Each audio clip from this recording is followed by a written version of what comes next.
नमस्कार दोस्तों, मेरा नाम है कृष्णा मिश्रा। आप सभी का जीएस कर्म योगी में भरपूर स्वागत है। आज हम बात करेंगे अमेरिका, ईरान और इजराइल के मध्य जो युद्ध हो रहे हैं उसके बारे में। सबसे पहले तो हम जानेंगे किस कारण से युद्ध हो रहे हैं, युद्ध होने के क्या प्रभाव पड़े हैं और इस युद्ध से पूरे विश्व पे, दुनिया के सभी देशों पर क्या प्रभाव पड़ेगा, पूरे मानव जात पे क्या प्रभाव पड़ेगा, पूरे पर्यावरणीय संकट पे क्या असर पड़ेगा, पूरे जीव जंतु जितने हैं इस दुनिया में उस पर क्या असर पड़ेगा। हम अपने इस क्लास में हर एक तरीके से हर एक क्षेत्र पे बात करेंगे, हर एक पॉइंट पे बात करेंगे। और हम सबसे पहले पहुंचेंगे और जानेंगे ये युद्ध क्यों हो रहा है। लेकिन उससे पहले थोड़ी सी एक बात और बता दे रहे हैं। आज हम लोग 21वीं सदी में जी रहे हैं। माना जा रहा है कि आज 21वीं सदी में लिटरेसी यानी कि साक्षरता दर बढ़ती जा रही है। पूरे विश्व में साक्षरता दर बहुत बढ़ चुकी है और साक्षरता दर पहले कम थी। ठीक है, पहले लोग साक्षर कम थे, पढ़े लिखे कम लोग होते थे, लेकिन वो तब युद्ध कम होते थे। लेकिन जब से लोग पढ़ लिख लिए हैं, ज्यादा पढ़ लिख लिए हैं, तब से ज्यादा इनोवेशन कर रहे हैं, हर एक नई नई चीज को पैदा कर रहे हैं। उसके बावजूद और कितनी ज्यादा कंट्रोवर्सी हो गई है एक दूसरे के बीच, और एक दूसरे पे क्यों हमला कर रहे हैं। ये इसका पढ़ाई करने का मतलब ये नहीं होता है। क्या हम लोग इसीलिए 21वीं सदी में जो लोग जी रहे हैं इसीलिए पढ़ाई किए थे कि हम आगे चलकर अपना विकास करेंगे, देश का विकास करेंगे और एक दूसरे पे अटैक करके और अपने आप को फिर बर्बाद कर देंगे। पहले हम लोग जमीन से उठेंगे। मतलब हम लोगों का मतलब, मेरा कहने का मतलब है कि सभी लोग, दुनिया का हर व्यक्ति, चाहे वो सर्वोच्च पद से बैठा हो या सबसे नीचे तबके का व्यक्ति हो, हम सभी का मतलब यही हुआ है, मेरे शब्दों का मतलब।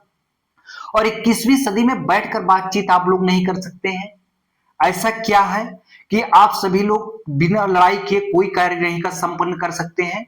जो लोग हमारे भारतीय कल्चर में दिवाली पे दो क्या कहते हैं, वो पटाखे छोड़ने पर लोग आग्रह करते हैं, ठीक है, निवेदन करते हैं कि पर्यावरण प्रदूषण फैल रहा है।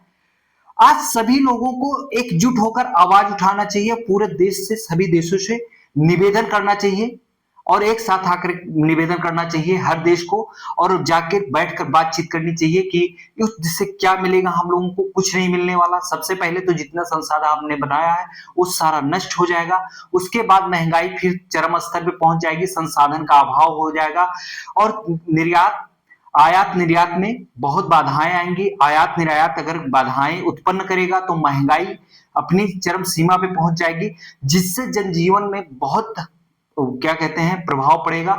हर व्यक्ति बहुत प्रभावित हो जाएगा।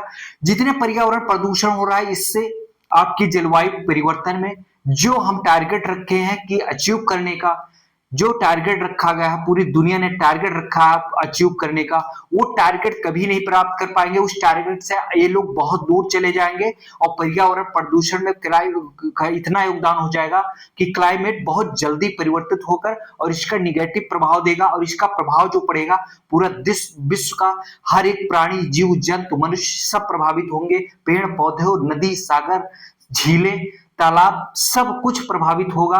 तो इससे मतलब ये नहीं है इतने बड़े बड़े बम दागे जा रहे हैं, इतनी बड़ी बड़ी चीजें हो रही हैं, हलचल हो रही है, समुद्री मार्ग हो, हवाई हमले हो, तो इस सबसे कोई निष्कर्ष निकलने वाला नहीं है। तो मैं यही कहना चाहता हूं कि लोगों को आगे आकर के बातचीत के जरिए से और इस मुद्दे को जल्दी से जल्दी सॉल्व किया जाना चाहिए। लेकिन अब हम आते हैं अपने मुद्दे पे। ठीक है, अमेरिका, इजराइल, ईरान का युद्ध क्यों हो रहा है। ठीक है, अमेरिका, इजराइल, ईरान। पहले अमेरिका, इजराइल जो है और ईरान के मध्य बहुत घनिष्ठ संबंध थे, बहुत अच्छे संबंध थे। कब तक? 1979 तक। कब तक? 1900 यानी कि 1979 तक इन देशों के बीच बहुत अच्छे संबंध थे। वहां पे एक शाह शासक थे। शाह शासक द्वारा ईरान का शासन प्रशासन चलाया जा रहा था और ईरान का संबंध जो है इजराइल और अमेरिका से बहुत अच्छा था। वहां पे शाह को सत्ता से हटाया जाता है और वहां पे फिर एक, ठीक है, खमनेई समाज के लोग वहां पे आते हैं और ईरान पे वो सत्ता हासिल करते हैं, सर्वोच्च पद पे पहुंचते हैं और सर्वोच्च पद पर पहुंचते हैं और वो घोषणा कर देते हैं, ठीक है, कि अमेरिका जो है उनका बहुत बड़ा दुश्मन है। इजराइल उनका छोटा दुश्मन है, ठीक है। वो ऐसा घोषणा कर देते हैं और लोगों के बीच में एक ऐसा अफवाह फैला देते हैं, अफवाह ही कहेंगे, और लोगों के बीच एक ऐसा मैसेज पहुंचा देते हैं, एक ऐसा संदेश पहुंचा देते हैं कि हर व्यक्ति के सुनते सुनते व्यक्ति के दिमाग में, हर एक व्यक्ति की बात बैठ जाती है कि अमेरिका इजराइल उनका दुश्मन हो चुका है, ठीक है। तो ये संकेत पहुंचाया गया, पर धीरे धीरे, ठीक है, अमेरिका और ईरान और इजराइल के मध्य संबंध बिगड़ने शुरू हो जाते हैं। वहीं से संबंध में खटास आ जाती है और एक दूसरे से वो दूरी बनाने लगते हैं, और जो संबंध है वो और निगेटिव प्रभाव देता जाता है। और जो मिडिल ईस्ट देश है, ठीक है, मिडिल ईस्ट देश जो है, उसमें जो है ईरान फिर कोशिश करने लगता है कि मैं सबसे ताकतवर देश बन जाऊं। मिडिल ईस्ट में जितने देश हैं उसमें ईरान कोशिश करता है कि मैं सबसे ताकतवर बन जाऊं। मिडिल ईस्ट में हम बात करेंगे कौन कौन से देश आते हैं, जान लेंगे। इराक आएगा, सीरिया आएगा, लेबनान आएगा, यमन आएगा और ईरान आएगा। मिडिल ईस्ट में कौन कौन से देश आएंगे? ईरान आएंगे, ठीक है, ईरान आएगा, इराक आएगा, सीरिया आएगा, लेबनान आएगा, यमन आएगा। तो ये जो 5 देश हैं ये मिडिल ईस्ट देश आते हैं, और मिडिल ईस्ट में अपने आप को सबसे शक्तिशाली बनाने के लिए ईरान प्रयासरत हो जाता है, ठीक है। और ये अपने संबंध को फिर से धीरे धीरे अमेरिका से सुधारने की कोशिश करता है, लेकिन इजराइल से इसके संबंध फिर नहीं सुधरते हैं, ठीक है। ये अपना इजराइल से कोई संबंध सुधारने की कोशिश नहीं करते हैं, और इनके इजराइल से संबंध और खराब होते चले जा रहे हैं। और इजराइल के जितने जो विपक्षी देश होते हैं, इसके विरोधी देश होते हैं, उनकी हल्की फुल्की हेल्प भी ईरान करने लगता है, ठीक है। फिर ईरान आगे चल के कहानी क्या बदलती है? 2015 में अमेरिका के राष्ट्रपति बराक ओबामा जी थे। कौन थे? बराक ओबामा से और यहाँ के ईरान के मध्य जो है वो डील होती है, क्या? न्यूक्लियर बनाने की। न्यूक्लियर क्या है? न्यूक्लियर जो है वो ग्रीन एनर्जी बनाने के लिए, यूज करने के लिए डील होती है। क्या? न्यूक्लियर एनर्जी, न्यूक्लियर से ग्रीन एनर्जी बनाने के लिए डील होती है। और 2015 में बराक ओबामा, वहां के राष्ट्रपति, अमेरिका के राष्ट्रपति, इस बात के लिए एग्रीमेंट करके चले जाते हैं, मंजूरी दे देते हैं। और ईरान जो है वो अपने न्यूक्लियर एनर्जी बनाने के लिए, ग्रीन एनर्जी बनाने के लिए प्रयासरत हो जाता है, उस पर वो कार्य शुरू कर देता है। अमेरिका में सत्ता परिवर्तन हो जाता है। क्या होता है? अमेरिका में सत्ता परिवर्तन हो जाता है, और वहां के राष्ट्रपति कौन बनते हैं? डोनाल्ड ट्रंप जी बनते हैं। और इस समझौते को डोनाल्ड ट्रंप जी 2018 में कैंसिल कर देते हैं और कहते हैं ये समझौता जो हुआ था इसको हम नहीं मानते हैं, इसको हम खारिज करते हैं। इसमें क्या मुद्दा बनाया गया? इसमें अमेरिका के राष्ट्रपति डोनाल्ड ट्रंप जी कहते हैं कि न्यूक्लियर जो है, न्यूक्लियर से ग्रीन एनर्जी ईरान नहीं बना रहा है, वो जो बना रहा है वो न्यूक्लियर बम बना रहा है। जिस दुनिया का सबसे घातक बम जो है न्यूक्लियर बम है, और अमेरिका का कहना है कि वो न्यूक्लियर बम बना रहा है, और ये डील वहीं पे कैंसिल हो जाती है। लेकिन इसके बावजूद और इसी के डर के वजह से इजराइल भी अमेरिका से अपनी मदद मांगता है और कहता है ये न्यूक्लियर बम बना रहे हैं, और इससे उसके लिए बहुत बड़ा खतरा पैदा हो जाता है। क्योंकि इसके बगल जो है, ईरान के बगल जो है वो लेबनान है, इजराइल के बगल जो है लेबनान देश है। लेबनान के कुछ लोग हैं जो उससे, इजराइल से और उनके बीच जो है कंट्रोवर्सी चलती रहती है। और इसी से एक बहुत महत्वपूर्ण समुद्री मार्ग भी गुजरता है, जो समुद्री मार्ग को हम कहते हैं कि होर्मुज, ठीक है, होर्मुज जलडमरू मध्य, ठीक है, जो होर्मुज जलडमरू मध्य है वो बहुत महत्वपूर्ण क्या है? रास्ता है, जो आयात निर्यात के लिए बहुत महत्वपूर्ण रास्ता है। उसी के रास्ते से दुनिया के सभी देशों में आयात निर्यात होते हैं, ठीक है। दुनिया के सभी पूर्व से पश्चिम देशों के लिए, सभी देशों के लिए आयात निर्यात उसी मार्ग से किया जाता है। कच्चे तेल का आयात निर्यात, गैस का आयात निर्यात, एलपीजी गैस का आयात निर्यात, और सभी वस्तुओं का आयात निर्यात उस जलडमरू पूर्व से पश्चिम में और पश्चिम से पूर्व की तरफ आयात निर्यात होता है, ठीक है। वहां पे कुछ लुटेरे जुबूती समुदाय से, यानी कि, ठीक है, हिजबुल्लाह समुदाय के द्वारा या जुबूती समुदाय के द्वारा, ठीक है, उस पे लूट की जाती है। उनका आरोप है कि वहां पे लूट की जाती है और उनके जो व्यापार को है उसको प्रभावित किया जाता है, और उनकी जहाज को से सामान लूट लिए जाते हैं, ऐसा आरोप लगाया जाता है, ठीक है। फिर इजराइल अपने प्रोटेक्शन के लिए अमेरिका से जब मदद मांगता है, अमेरिका इनकी मदद के लिए राजी हो जाता है। बेंजामिन नेतन्याहू जो है वो इजराइल के, ठीक है, प्रधानमंत्री हैं, ठीक है। वो और अमेरिका के राष्ट्रपति, ठीक है, डोनाल्ड ट्रंप के बीच में बातचीत होती है और एक दूसरे का साथ देते हैं और एक दूसरे से मिल जाते हैं। इजराइल बीच में ही हमास पे हमला करता है, वहीं से सारी कहानी शुरू हो जाती है। हमास पे हमला करता है इजराइल और यहाँ से पूरे क्षेत्र में, ठीक है, पूरे क्षेत्र में एक तनाव का माहौल बन जाता है वहीं से। और इसी बीच में बातें आती हैं, ठीक है, उठ के आगे बातें निकल के आती हैं कि इजराइल ईरान इसी बीच में अपने जो है न्यूक्लियर बम का टेस्ट करना चाहता है या न्यूक्लियर बम बनाना चाहता है। इसी बीच में अमेरिका और इजराइल मिल करके एक ऑपरेशन, ठीक है, यूएस से एक ऑपरेशन चलाता है, ठीक है। क्या ऑपरेशन का नाम है? ऑपरेशन एपिक फेरी, ठीक है, ऑपरेशन एपिक फेरी, ठीक है। दोनों देश मिल करके एक ऑपरेशन चलाते हैं, यूएस से एक ऑपरेशन चलाता है, उसमें इजराइल शामिल होता है और उस ऑपरेशन का नाम है एपिक फेरी। ये 28 फरवरी को एपिक फेरी फेरी के नाम से चालू हुआ, ठीक है। इससे पहले जो है इजराइल ने जो अपना ऑपरेशन चालू किया था, ठीक है, हमास के ऊपर हमला किया था, उसमें नाम दिया था रोरिंग लायन, यानी कि दहाड़ता हुआ शेर। फिर ऑपरेशन एपिक फेरी के माध्यम से ईरान पे हमला करते हैं, यूएसए और इजराइल मिलकर के यहाँ पे हमला करते हैं। और अमेरिका के डोनाल्ड ट्रंप कहते हैं कि हमने वहां पे जो हमला किया, वहां पे जो न्यूक्लियर बम टेस्ट किया जा रहा था, उसी पूरी जगह को खत्म करने का दावा किया गया और वहां से बताया गया पूरा खत्म कर दिया गया। न्यूक्लियर बम टेस्ट उनका जो बनाना चाहते थे उसमें ईरान असफल हो जाता है।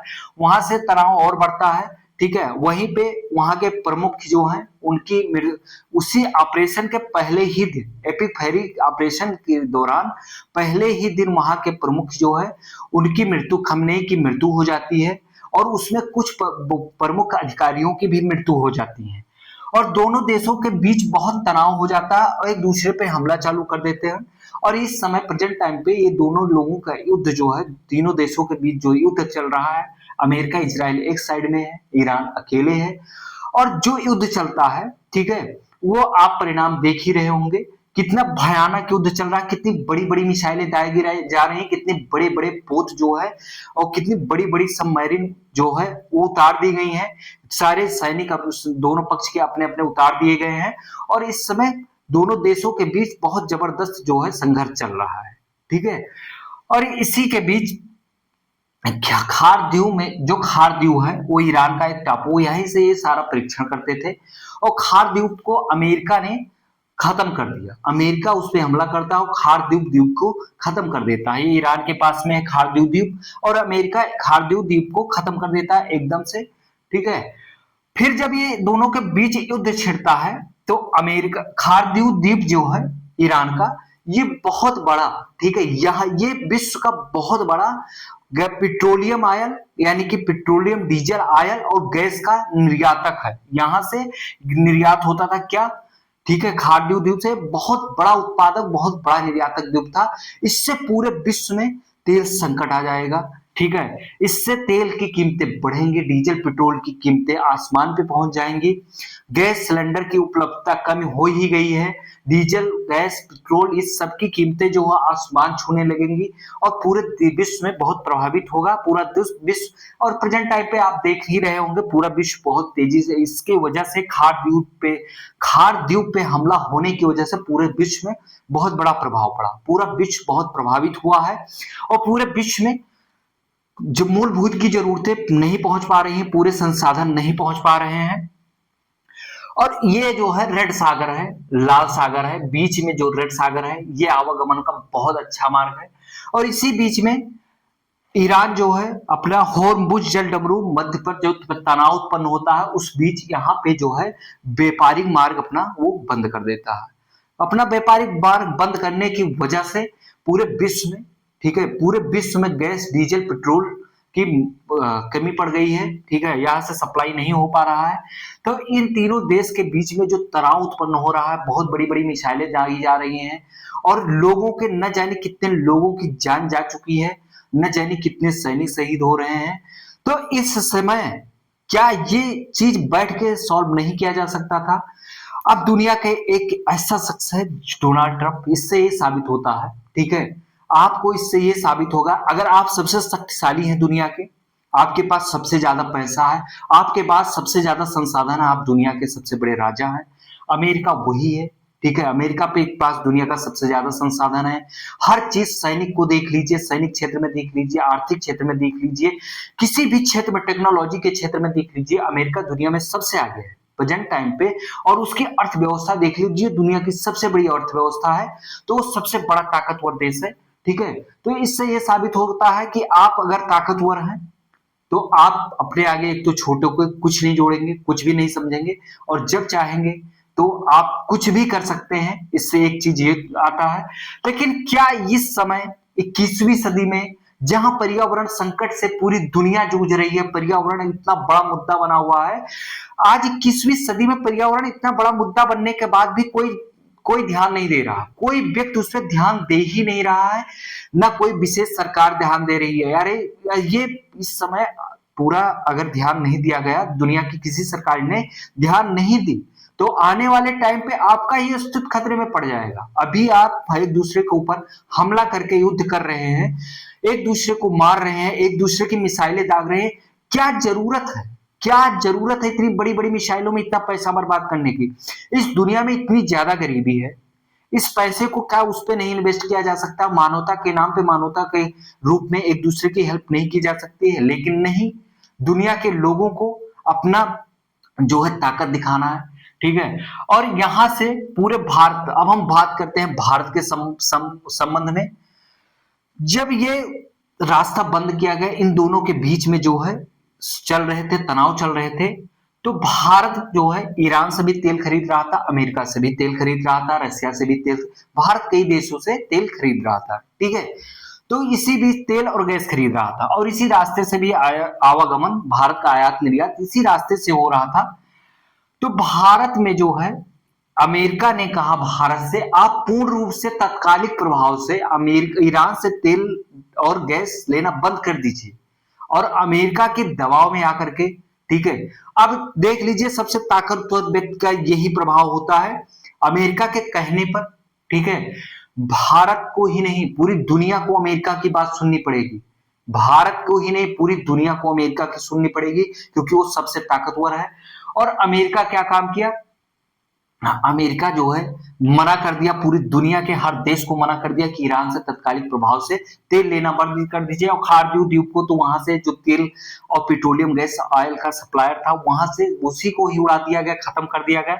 इसी की वजह से भारत में इतना बड़ा प्रभाव आया। भारत में डीजल पेट्रोल इतनी मात्रा में उत्पन्न नहीं होता है, इतना अपने देश में उपलब्ध नहीं है, जिससे जरूरत है पूरे हर पर डे की संसाधन की आपूर्ति की जा सके। इसी के चलते भारत में थोड़े से दिक्कतें आ रही हैं, ठीक है। इससे भारत ही नहीं पूरी दुनिया प्रभावित है, पूरी दुनिया का हर एक देश प्रभावित है, कोई एक भारत ही नहीं, तो भारत में भी बहुत प्रभाव पड़ रहा है। इसकी वजह से डीजल पेट्रोल तो महंगे हो ही रहे हैं, गैस सिलेंडर महंगे हो रहे हैं, आपकी दैनिक चीजें सारी महंगी हो जाएंगी। देख लीजिए, एक दूसरे पे युद्ध किए हैं, 2-3 देश एक दूसरे से इन्वॉल्व है युद्ध करने में, पूरी दुनिया प्रभावित हो चुकी है। इससे अर्थव्यवस्था पे मंदी आएगी, ठीक है, अर्थव्यवस्था जो है वो धीमी पड़ जाएगी, जो विकास गति तेजी से चल रही थी वो नहीं हो पाएगी, जो पर्यावरण क्लाइमेट के लिए काम कर रहे थे, जो सरकारें काम कर रही थी, जितना टारगेट रखा था लक्ष्य को प्राप्ति करने का, ऐसे ही रहा तो प्राप्त नहीं कर पाएंगे, बहुत दूर हो जाएंगे। और इस मामले को बातचीत के जरिए क्या नहीं बैठाया जा सकता था, बैठाया जा सकता था, लेकिन नहीं, लोगों को युद्ध करना है, और युद्ध करना है, और उनको युद्ध के माध्यम से, ठीक है, निष्कर्ष निकालना है। और इसी बीच में इन दोनों के बीच तनाव चल रहा है, और ये तनाव अब यहीं तक नहीं, पूरे मध्य एशिया को भी प्रभावित कर रहा है, ठीक है, मध्य एशिया, पूरे मध्य एशिया के देश को भी प्रभावित कर रहा है। ईरान के बगल के जितने देश हैं, ठीक है, चाहे वो सऊदी अरब ले, यूएई, ये सब जो है अमेरिका के सपोर्टिव देश हैं, ठीक है, वो उन्हीं के पक्ष में है। और ईरान जो है यहाँ पे, ईरान भी न्यूक्लियर टेस्ट करने की क्या जरूरत थी, अगर कर ही रहे थे, रोकना चाहिए इनको भी, अपने कार्य को उसको रोक देना चाहिए, और नहीं करना चाहिए था। न्यूक्लियर बम बनाने की क्या जरूरत है आज की दुनिया में, ठीक है। तो इस वजह से खमनेई की मृत्यु होने से पूरे तो इतना बड़ा तनाव उत्पन्न हो गया और दोनों देशों के बीच में बहुत भयावह भयंकर तरीके से तनाव उत्पन्न हुआ और युद्ध अपने चरम स्तर पे पहुंच गया। अभी कोई युद्ध रुकने का नाम नहीं ले रहा है। दुनिया का एक ऐसा व्यक्ति जो डोनाल्ड ट्रंप जी हैं, उनके तरफ पूरी दुनिया देख रही है। उन्हीं के अगर वो एक ट्वीट करते हैं तो पूरी दुनिया उनके ट्वीट को सबसे पहले पढ़ती है। वजह ये है कि वो क्या बोल रहे हैं, क्या एक्शन लेने वाले हैं, क्या कर रहे हैं, उन्हीं के माध्यम से सारी चीजें पता चलेगी। वो इतने बड़े जो यूएसए का राष्ट्रपति होता है, दुनिया का सबसे ताकतवर पद है, ठीक है, वो दुनिया का सबसे ताकतवर व्यक्ति बन जाता है। तो इस प्रकार से ये तीनों देशों के बीच ऐसे युद्ध चल रहा है, ठीक है। और इजराइल को जो है इनसे खतरा था, बता रहे हैं लेबनान इनके बगल है, यहाँ के लोग जो है इनको परेशान कर रहे हैं। इजराइल जो है यहूदियों का देश है, ये जो है ईरान जो है ये जो है इस्लामिक कंट्री है, पूर्ण रूप से इस्लामिक स्टेट है। और ये 1979 के बजाय वहां पे सत्ता परिवर्तन होता है। उसके बाद यहाँ पे ये अपने आप को यहाँ का जो सत्ता जिसके साथ हाथ में आती है, खमनेई के जो वंशज हैं इनके, हयातुल्लाह खमनेई के हाथों में सत्ता आती है। हयातुल्लाह खमनेई इसको एक इस्लामिक कंट्री घोषित कर देते हैं, ठीक है। इस्लामिक स्टेट अगर कोई देश बन जाएगा, अब हम आपको एक एग्जाम्पल दे रहे हैं, यहाँ पे बहुत बड़ा एग्जाम्पल है, हकीकत है। भारत और पाकिस्तान पहले सभी एक देश था, आजादी के पहले सभी एक में थे। आजादी के बाद बंटवारा होता है, ठीक है, पाकिस्तान एक अलग देश बन जाता है, भारत एक अलग देश बन जाता है। पाकिस्तान अपने आप को एक इस्लामिक कंट्री घोषित कर देता है। क्या घोषित कर देता है? इस्लामिक कंट्री घोषित कर देता है। और भारत वहीं पे अपने आप को इस्लामिक कंट्री या कोई कंट्री नहीं घोषित करता है, वो जो है पंथ निरपेक्ष राष्ट्र अपने आप को भारत घोषित कर देता है। भारत में कोई धर्म सर्वोच्च नहीं है, सभी धर्म एक समान है, भारत घोषित करता है। रिजल्ट ये परिणाम क्या आता है धीरे धीरे कि जो इस्लामिक हैं वो इतने कठोर हो गए, धीरे धीरे इतने कठोर हो गए कि वहां की बाधाएं उत्पन्न हो गई, वहां के विकास में बाधाएं उत्पन्न हो गई। वहां की जो फ्लेक्सिबिलिटी थी मानव जीवन में, जो फ्लेक्सिबिलिटी होनी चाहिए वो नहीं रह गई। और जब आप फ्लेक्सिबिलिटी किसी चीज में नहीं रखते हैं, आप अपने समय के अनुसार समय के अकॉर्डिंग अपने आप को परिवर्तित नहीं कर पा रहे हैं, तो आपका विनाश तय है। तो आप धीरे धीरे अपने आप को विनाश की तरफ लेकर चले जाएंगे। वही भारत संप्रभु राष्ट्र था, पंथ निरपेक्ष राष्ट्र था, पंथ निरपेक्ष राष्ट्र था, सब जो है सभी धर्म एक समान है। भारत धीरे धीरे अपना विकास करता है और भारत में अपने आप को दुनिया के सर्वोच्च इकोनॉमिक के टॉप 5 देशों में पहुंच गया इतनी दिनों में। और पाकिस्तान की हालात आप देख सकते हैं कहां पे पहुंच गया, वहां की महंगाई कितने चरम स्तर पे पहुंच गई। तो जो भी देश, यहां पे मेरे कहने का मतलब ये था, जो भी देश अपने आप को एक धर्म, ठीक है, एक धर्म को लेकर पर्टिकुलर वो जो कठोर हो जाएगा, उसी को मानेगा, उसी के अकॉर्डिंग हर कार्य करेगा, तो वो देश कभी विकास नहीं कर पाएगा। और वहां पे जो है वो जो है सामाजिक जो है कठोर नीतियां जो है वो परिवर्तित नहीं हो पाएंगी। आपको समाज के अनुसार कानून बनाना होता है, अपनी देश के अकॉर्डिंग कैसे चलाना है उसके अकॉर्डिंग। तो अगर आपके देश में फ्लेक्सिबिलिटी नहीं है तो आप अपने देश को अच्छे से सुचारू रूप से चला नहीं पाएंगे। तो देख लीजिए पाकिस्तान कि क्या दुर्दशा है आज प्रेजेंट टाइम पे, पाकिस्तान कहां पे कैसे रो रहा है अपने सर पे हाथ रख के, और भारत धीरे धीरे अपने विकास पे आगे बढ़ रहा है। तो जो ये युद्ध है इसके वजह से पूरी दुनिया में बहुत व्यापक प्रभाव पड़ रहा है आने वाले टाइम पे। जो पर्यावरण प्रदूषण है, पर्यावरणविद है, जो लोग भारत में गोले पटाखे फोड़ने पर आवाजें उठाते थे, बोलते थे, आज वो कहाँ चले गए? उनको आज आवाज उठानी चाहिए, आज उनको भी बोलना चाहिए। और पूरे दुनिया के सर्वोच्च पद पे बैठे हुए व्यक्तियों को इस बात को बैठकर एक दूसरे के बीच से इसको समझाने का और बातचीत के जरिए से कोई रास्ता निकालना चाहिए, न कि अब युद्ध को रोकना चाहिए। नहीं तो मानव संकट जो है बहुत जल्दी, मानव जीवन बहुत जल्दी संकट में आ जाएगा। और ये बातचीत के जरिए अगर सॉल्व नहीं कर सकते हैं तो नहीं कर पाएंगे। अभी डोनाल्ड ट्रंप जी का बहुत जल्दी ही बयान आया था कि ईरान बातचीत के जरिए इस युद्ध को समाप्त करना चाहता है, युद्ध को विराम देना चाहता है, लेकिन इस पे अभी वो तैयार नहीं है, ठीक है। इस पे उसकी वजह उन्होंने बताया है कि उनकी पूरी जो शर्तें हैं वो ईरान नहीं मान रहा है। यहाँ पे ईरान को भी मानना चाहिए, उनको भी समझना चाहिए, और देश के पूरे विश्व के सर्वोच्च पद पर बैठे हुए लोगों को भी समझना चाहिए, और बैठ के कहीं मीटिंग करके एक जगह पे मीटिंग करके और निष्कर्ष निकालना चाहिए इस युद्ध को कितना जल्दी से जल्दी रोका जाए। नहीं तो पूरा मानव जीवन, मानव जाति पूरा संकट में आ जाएगी और उसका जीवन और नष्ट हो जाएगा, ठीक है, और महंगाई चरम स्तर पे पहुंच जाएगी और निचले तबके के मध्यम, निम्न मध्यम वर्ग और निचले तबके के लोग, चाहे ऊंचे तबके को, सभी के ऊपर बहुत प्रभाव पड़ेगा। और सबसे खासकर निम्न मध्यम वर्ग पे इतना प्रभाव पड़ेगा कि उनके खाने के लिए जो खाने पीने की चीजें हैं उनका भी, उसी चीजों का भी अभाव हो जाएगा। और इतने बड़े बड़े बम फोड़े जा रहे हैं, इतनी बड़ी बड़ी जहाजें आ रही हैं। देख लीजिए ईरान अमेरिका जो है, अमेरिका जो है ईरान से बहुत दूर है, ठीक है, ईरान अमेरिका जो है ईरान से बहुत दूर है। इजराइल जो है, इजराइल के बीच में एक दो देश आ जाते हैं, उसके बाद जो है, ठीक है, इजराइल पड़ता है।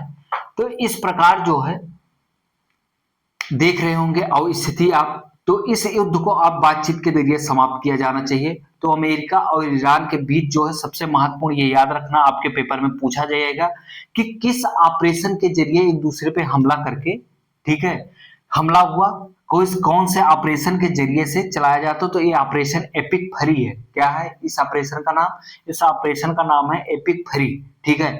किस द्वीप, खार द्वीप, ठीक है, खार द्वीप किस देश में है? खार द्वीप ईरान में है। खार द्वीप पे हमला हुआ था, आपके पेपर के लिए सबसे इंपॉर्टेंट है। खार द्वीप पे अगर हमला हुआ था तो खार द्वीप किस देश में है?